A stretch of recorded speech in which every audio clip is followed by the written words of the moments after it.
Coming up, professional fielding session with Somerset coach Paul Tweddle. Let's go.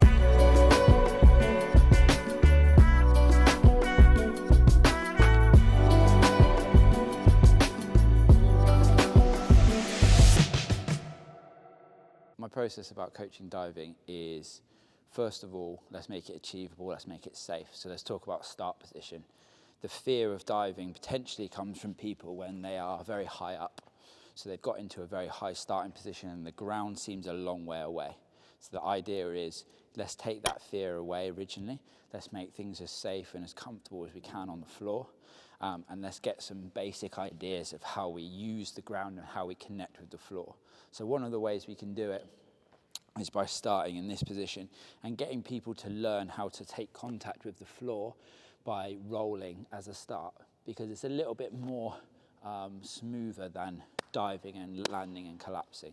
So how I'd start is get them in a 4-point position, get them in a position where they're on all fours, and take their one side and tuck it underneath and past their left. So right hand to left knee, and then effectively just keep reaching until you get to a position where your shoulder is closest to the floor and you're going to look to roll over that shoulder. So you get into this position and you roll over. So from that angle, you'd be in this position, hand up, reach, push as much as you can, and then feel and roll over. Again, I'm using how I feel and roll with the ground in the simplest form with people that are just starting out, get them used to using the floor. So the next point will be raise the start position and increase the speed. Take them to all fours, off of all fours and into this position. Again, same thing, reach forward, tuck, push, and roll. Again, same thing.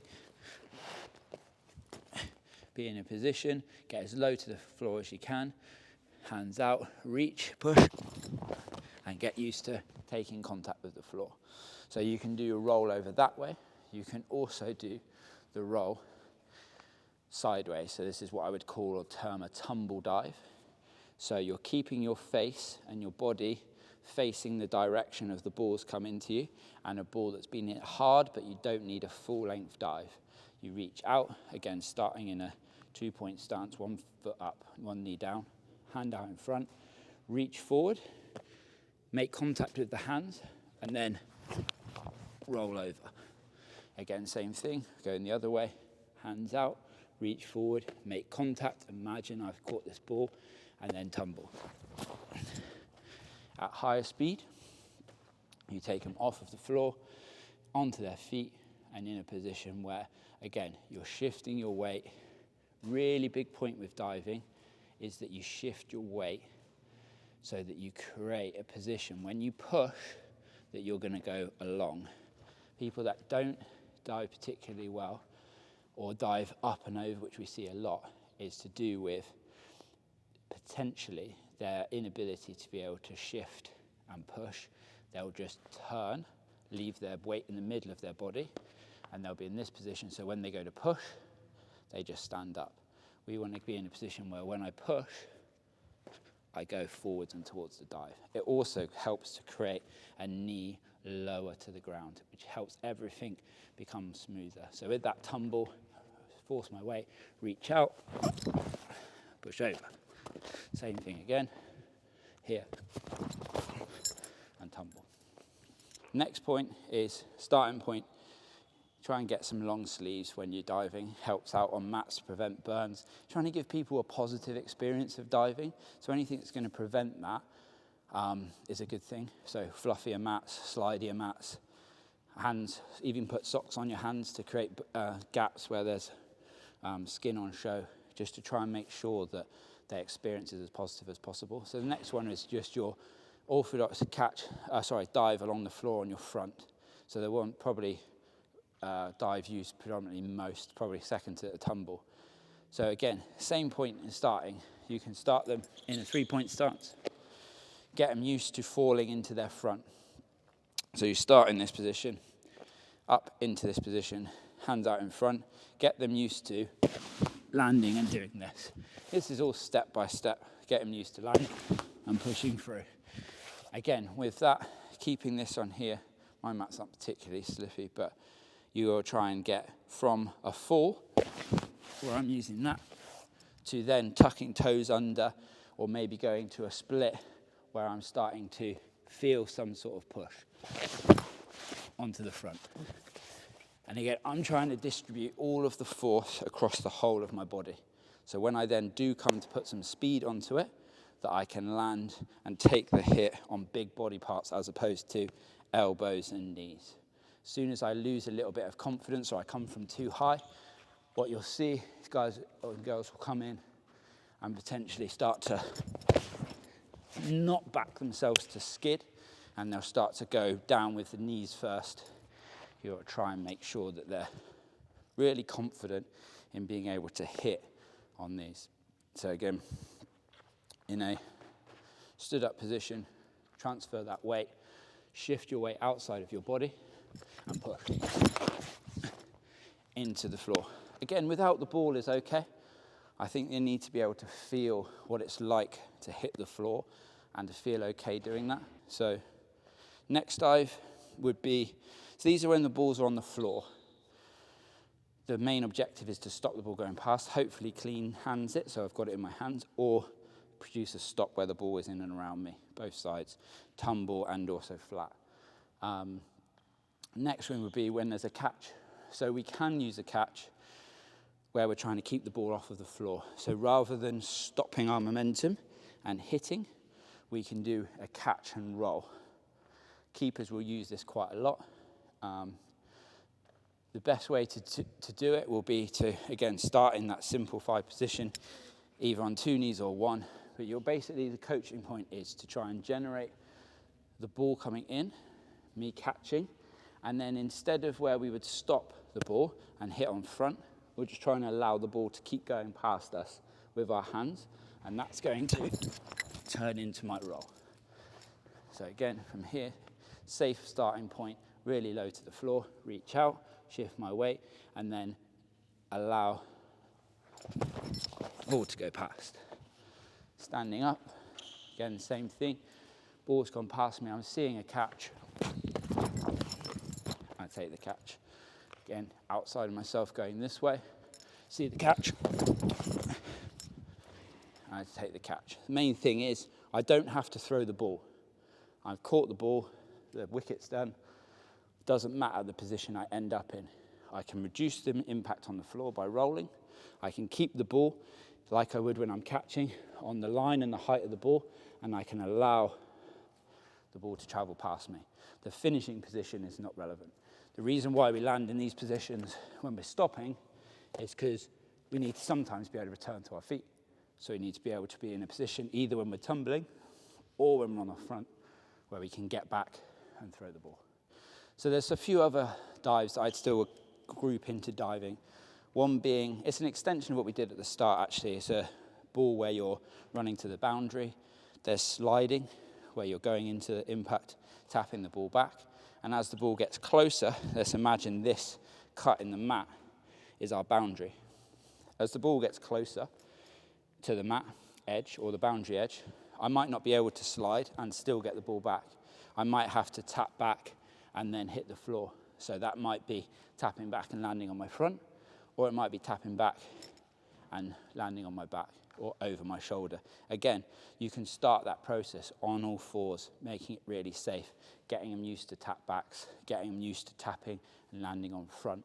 It's all about trying to engage with positive experiences of hitting the floor, safe experience of hitting the floor, and also understanding that the dive that I need to perform is relative to the ball and the line it's on, not the dive that I have in my head.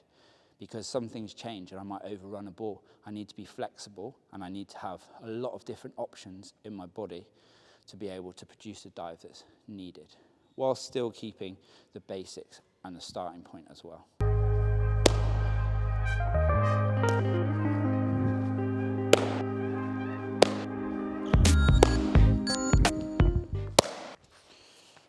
I get you do something a little bit different. Okay. So what we're going to do, back to target. Yeah. So you'll be stood here. I'm going to feed you the ball. As I feed you the ball, I'm going to call a colour. Yeah. Blue or red? Blue there, red there. Those are the stumps that you're going to aim at. Yeah.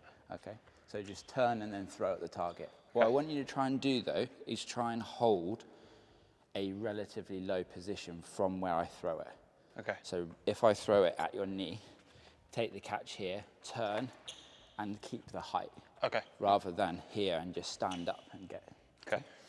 In terms of a rationale, like the reason why I'd like to do something like this with different colours is to make sure that the player's making a real conscious effort to look into target, to make sure that they're not just blurring the target and that they're actually actively aligning to the stumps when they throw.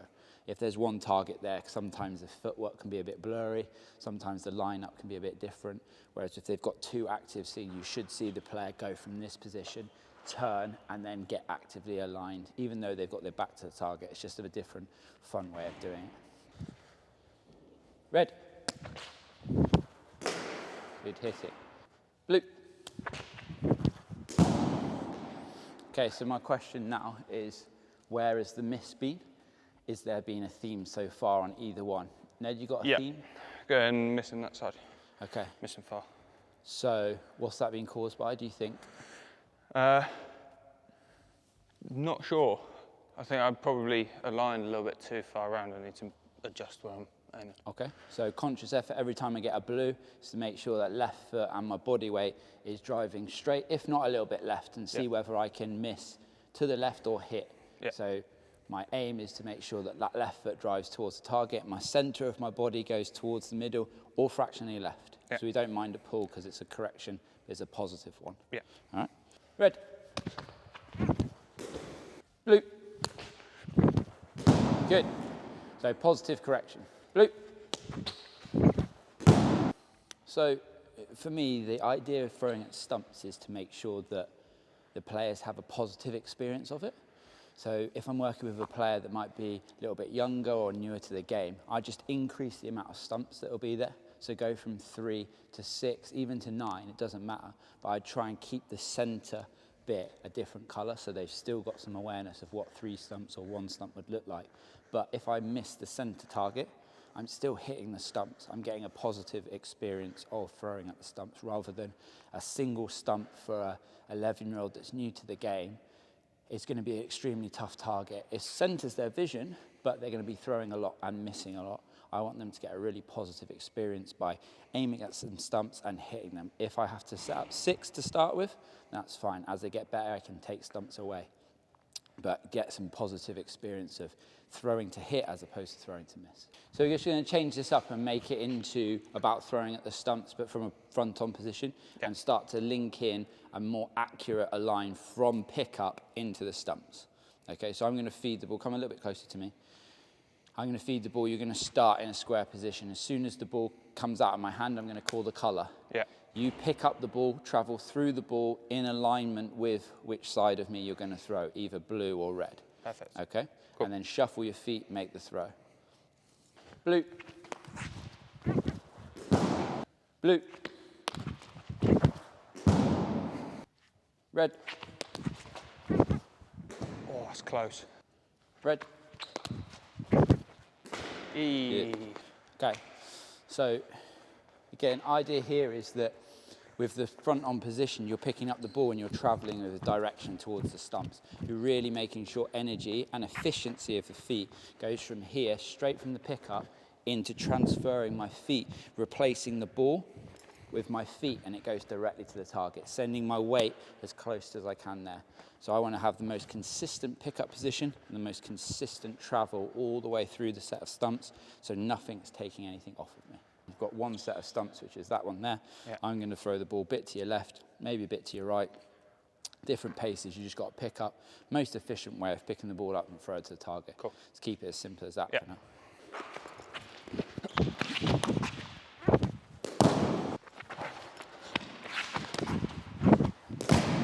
Cool. Good.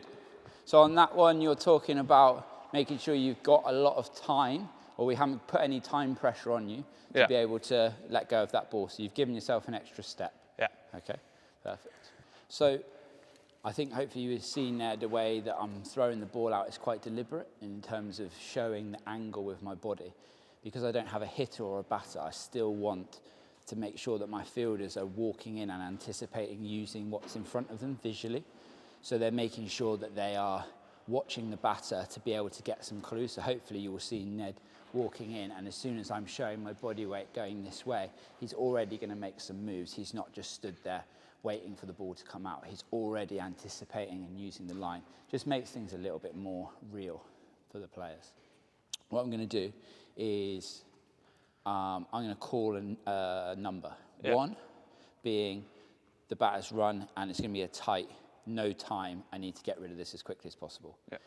2 is there's been a mix-up. All you have to do is hit the stumps and they're out. Yeah. There's no time pressure. 1. Beautiful, Nedley. There you're seeing difference between the first hit, which had no time pressure, where the ball's gone to the right-hand side, picked up, gained 2 feet balance, and then threw down. The second time, there's time pressure on it, so he's picking the ball up on the run and making a throw. 2! Oh, no, he's missed them. 1 more. Take your time. 2, time. Time. Oh. Lucky. Yeah, so in terms of session design, when I'm fielding, I pick the player and their stage of development.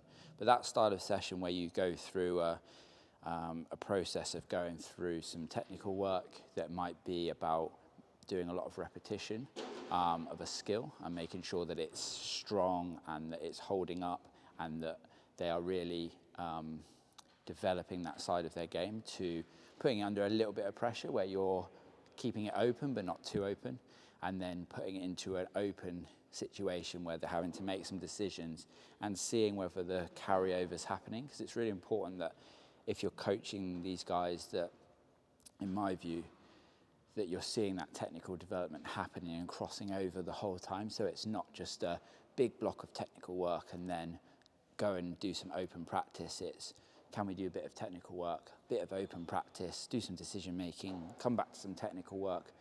What's breaking down? Why is it breaking down? And it's a bit more fluid. I'll rotate between doing some really open stuff and go, okay, you're missing a lot to the right. Okay, let's close this down a little bit, make it a little bit more technically based or a little bit more defined, and then let's open it back up and see if we get some transfer. So there's a lot more interweaving of the session than it is just about making sure that we have a 6-week block of technical catching work and then we send them outside and we hit them some flat catches and we see whether they've worked. I'm just trying to constantly check and challenge against, has the technical work challenged over yet? Is there making a difference? Are they able to do what they did with an underarm with a hit off of the bat? And then the session design, I'm constantly trying to create a drill or a constraint around it that's coaching and doing the work for me a little bit, so that I'm there to help, but that the session is being run and that the session has some parameters set by the drill. So there's a coloured ball to hit, or there's a situation where there's a batter that's running, or a ball that I have to throw the ball into. Something that's going to create, a simple example is if I've got a player that's missing a lot of throws short and full, so they're missing up and down. What do? I'll try and make the target very low and very wide. So again, I'll make the target maybe 6-7 stumps wide, but I'll cut them off and I'll make it very low. So they're already trying to go, well, if I got a hit, I've got to make sure my length's better, and I'll sacrifice a bit of height. Or if they're missing wide, but their length's very good, I'll set the target very long. So I'm trying to create some practices around that are making the drill do the work for me, as opposed to me having to intervene and using words all the time and technical cues. So I can strip myself away and let the session do its coaching for itself. Do some technical catching work. Just some things that you want to stay on top of that are specific to you. Yeah. What would they be typically for you? Just keeping as wide surface area as possible, watch the ball right into my hands, making sure my hands are nice in front. I can sometimes get them caught in it. Just keeping them nice in front, making sure, watching that ball all the way. What's your constant battle against for your catching? What are you trying to marry off against the two factors that we're looking for? Well, I think the main thing for me is I kind of keep them in here. Yeah. I don't keep them out in front. Yeah. So trying to keep that and keep a strong body position to make sure I'm balanced. I'm kind of showing that as much as possible. Yeah, and strong hands. Yeah. Without them becoming tense. Yeah. Isn't it as well? So you're constantly trying to battle against making sure that my hands are strong without them getting into a position where they create energy back onto the ball. So they set and they absorb the ball in a strong way without it becoming pushing out and without them coming back in to help you keep the ball in tight. Yeah. So we'll just catch 10 balls straight in and we'll change the drill as we go. 5 feet.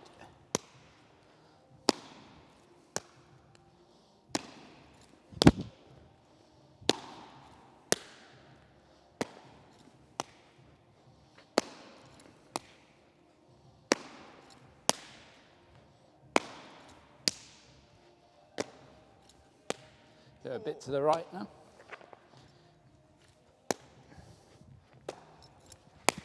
Nice. Good catch.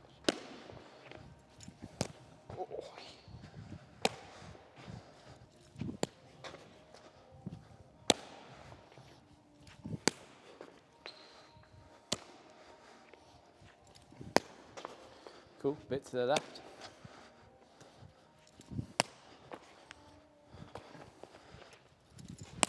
Catch.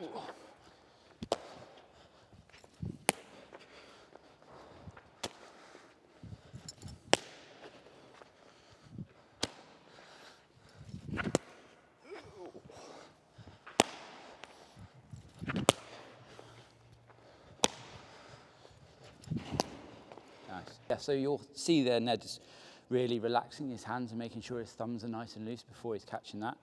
That's to make sure that he is in a position where he's really getting the balance between having strong hands and also having relaxed hands that allow the ball to come in and that he's still feeling the catch. There is a balance to be had, and for him, making sure that he's setting up and making sure he's relaxed enables him to then push out into a really nice strong position and allow the ball then to hit and absorb, as opposed to him being tense from this position, then the ball coming and then it being very hard.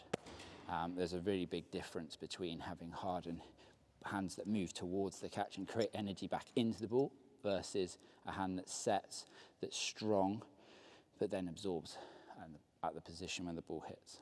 Here we go.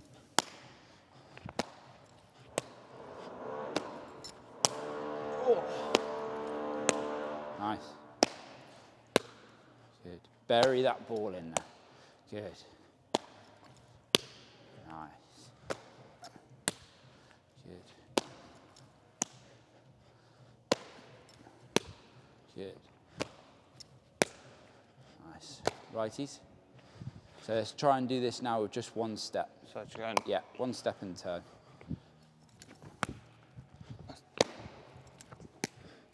Good.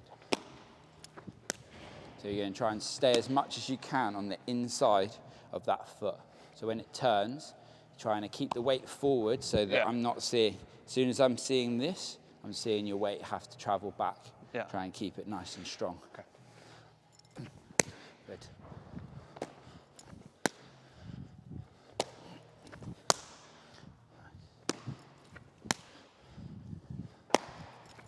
Good. Other side. Okay. Same thing with that foot. Good. Positive weight forward. Good.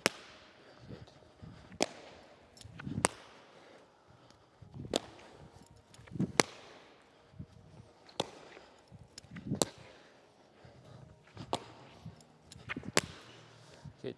I think one of the things you have to accept sometimes with catching is that people have got their own methods of doing it. So Ned would be like a few players who actually connect together quite late on in the catch. So some people go early and they'll do all of their work when the ball's arriving with the connection here. Some guys connect quite late with their hands together. Ultimately, they do connect and the fingers do overlap or come next to each other. But it sometimes happens earlier and later. Some of the things you have to be a part of and just allows people to have a natural, personal style of catching rather than fitting them into a box. But there's some non-negotiables about weight and making sure the hands are strong and head position. But I'd think we could do a good job of making sure that people still have their own natural way of doing things, because it's going to keep them as relaxed as possible. So Nelly, we're just going to move on now to the weighted balls. Yeah. So we're going to do those single-handed. Okay. Right hand, left hand. Alternate 5 either side. Come a bit closer. I'll use the heavy one first. Just in there? No, we're going to go turn out. Okay. Oh, it's a slap. Let's not use that one. Good.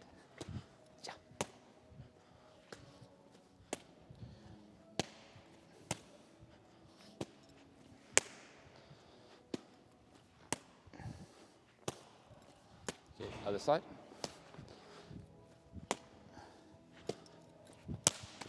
Oh, he's dropped it.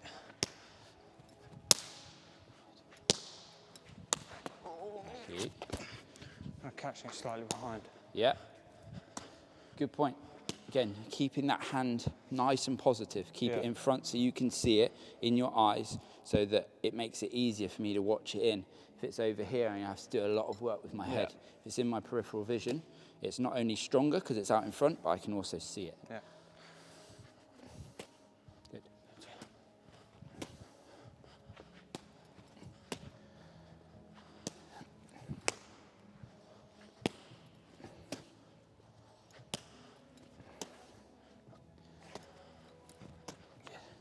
Keep it in front of that knee. That's it. Positive. Good. Good. Okay, stop. So the reason why we use heavier balls, again, I love doing it with younger players especially because it's a great way of them to feel the difference of what happens when the ball comes into your hand and what happens if I'm giving too much or my body is too weak, as Ned will feel, is that force of the ball is going to knock me back. It's going to really give me an idea about how to stay strong with my body and relaxed with my hands, rather than really tight, tense hands and a weak body that's still going to knock me backwards. It's a great way for people to feel the difference, because when you then go back to catching a cricket ball, it feels brilliant and you feel strong, your hands feel big, because I've overloaded it with those heavier balls. So they're a really good addition, I think, to your armoury when you're trying to get someone to feel what that feels like in the hand. So I'm going to move on. So those drills there, we're talking about 100% as your underarms, half volleys as a batter, the things that are going to make you feel really good. Good positions, and should be 10 out of 10 catches. The catch difficulty is relatively low. I'm going to now put it up a little bit of a notch and try and put the catch under pressure by making it less about where the ball goes and give him less cues in terms of where it's going to be. So he has to make some decisions on what his body position is going to look like. So I'm going to go anywhere he can, and I'm also going to make it a little bit more achievable by using the Incredible, just to take the pressure off his hands.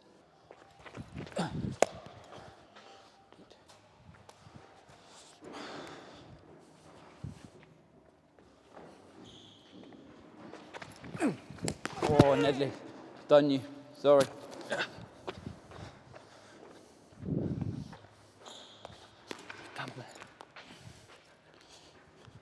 Feel like you can move out of that position if you want to. Oh, yes. I'm going to show you which direction it's going. Good, that's better. That's better. Still feel light so I can still step to that side. Good.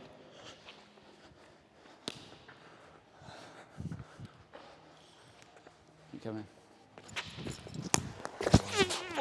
Okay. I'd rather that one go in front though. Hey? I'd rather that go in front if I dropped it.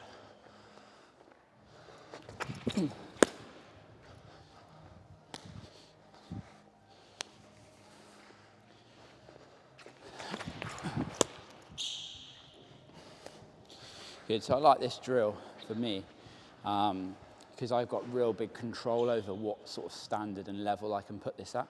So I can do this drill and make it really challenging for a professional cricketer by how fast I feed, how close I get, but I can also tier it back to make sure it's achievable and that they're getting a decent catch to drop ratio. It's hard enough that they're dropping a few, but it's also easy enough that they can still see the technique transfer from these 100% 10 out of 10 drills into this, and occasionally break down. But that's okay, because they're going to learn from that and then move on. Good.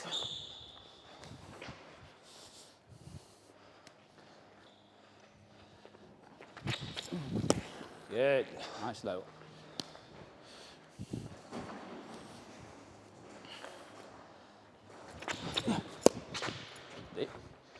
As we've gone from 10 out of 10 to a little bit of variability, now a fair amount of variability, but you've also got a little bit of an extra factor to play in as well, which is watching the certain type of shot from the position that I'm going to be in. Yeah. Okay, so I'm going to put you at backward point, and I'm going to use a cut to be able to hit it there. That's it.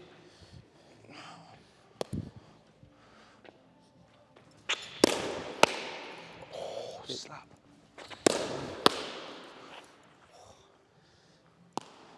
Same Good spot. slap, that. Good slaps. Good.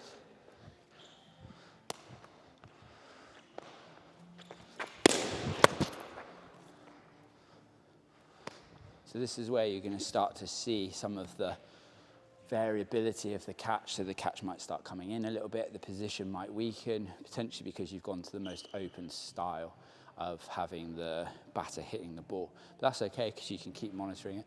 The difference between catching fielding-wise and keeping-wise is a little bit more open. You're a little bit more on the move, potentially. The heights and stuff are very different. So the positions and the way we practice it has to replicate that, I think. Sometimes you have to be on the move a little bit more akin to standing back when you're keeping. So you're actually getting used to catching when the ball's travelled further and not always doing it off of 5-yard underarms. You have to let the ball travel a little bit more distance. Oh, yes. Great catch. Great catch. Last two, buddy. Good. Strong. It's in front. Good in front. Yeah, very good. Nice moving. Good. Okay, well done, mate. Yeah, so when we're talking about catching, more specifically about the body positions that you're looking for, one of the keys there when I'm working with Ned is to make sure that we're making the position at contact very strong and very stable, but that allows some movement. So what I'm talking about is foot. I'm getting very specific over seeing results of what happens in the body and being able to use that to then coach back towards them. So when you typically see someone catching and they might fall off their catch and be a bit weak and the ball come back, you'll see things like the bottom of their feet start to lift up off the floor. That's an indication that potentially at impact, their body weight is starting to force back on them, which means not only does my catch become a little bit more unstable, but it also means that my reach, and especially at slip, my ability to be able to get to balls in front of me becomes a little bit modified, or I find it harder to get at those balls. It's really important, especially at slip, that those balls that are in front here, I have access to. So as that ball's been hit or nicked, my body weight doesn't go back into the heels of my feet, that they stay in the middle, if not a little bit further, so that my body weight can then get out in front. So if you look from side on, you should make sure that you see the shoulder line and the hands line always being relatively in front of your knees, so that you've always got access to balls coming in here. The minute you get a bit too far back, use a bit too much knee bend, your hands then get in between here, and it becomes very difficult to try and get around your knees, or you have to move them out of the way. This is also within people's general kind of style about how they catch. Some people will be a bit wider, some people more narrow, upright, but the general basics are making sure that by the time that ball's being caught, that I'm trying to move as little as I can. I'm trying to stay as still and also being able to have access to the catch. So toes lifting off on the catch are a sign that at some point between the ball being hit or thrown, their body weight is coming back a little bit too much and they're trying to come off of the catch a little bit too early.